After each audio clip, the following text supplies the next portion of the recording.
చెప్పులు ఎదురవద్దు.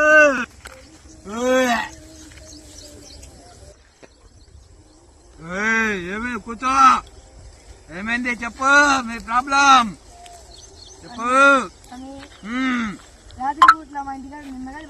ఎవడు వాడు? ఎవడో నేను చెప్తా. దగ్గరికి రా, దగ్గరికి రా. పట్టుకో, ఇది పెట్టుకో. రాత్రి 12 గంటలకు మీ ఇంటికాడ నల్ల సొక్క వేసుకొని గుండు చేసుకొని నిమ్మకాయలు పెడుతుంటాడు. వాడిని పిలుచుకొని రాబోరు. పోయి బెన్నె పో, పోయి పో. సరే స్వామి, పిలుచుకోవట్లేదు స్వామి వానికి.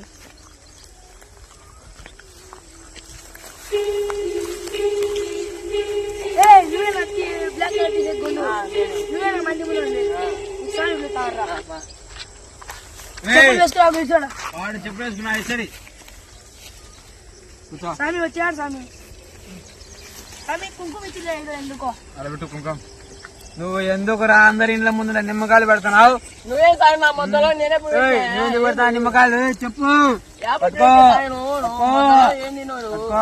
అన్ని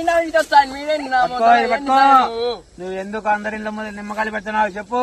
ఎప్పుడైతే సాయను పెట్టినావంట వాళ్ళు చెప్తున్నారు. నా కూతురు ఎందుకు చెప్తున్నావురా నువ్వు? ఎందుకు పెడతావు నిమ్మకాయలు చెప్పు నాకు. నిమ్మకాయలు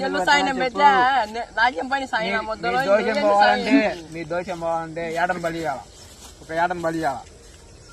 కానీ అంతగా లేదు లేదు స్వామి లెక్క. మీ దోషం పోవాలంటే ఏడని బలి ఇవ్వాలా, లేకపోతే మంచిని బదిలియాలా. మంచిని బదిలియాలి. నల్ల సొక్క వేసుకొని వాడిని బలి, నల్ల సొక్క వేసుకుని బలి ఇవ్వాలి. నల్ల సొక్క వేసుకుని బలి ఇవ్వాలి. ఏంది నల్ల సొక్క వేసుకొని బలి ఇస్తే మీ దోషం పోతాయి. చెప్తాను చూస్తాను. పట్టుకో, దోషం పోవాలంటే యాటను బలియాలంటే యాటను నల్ల సొక్క యాటను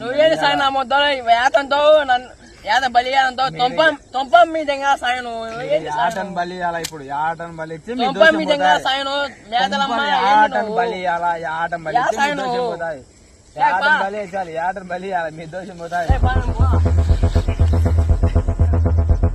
వాడు పడిపోయినాడు, పోయి పిలుచుకురా పోండి. పోయి పిలుచుకురా పోయి యాటను బలియాల. మీరు యాటను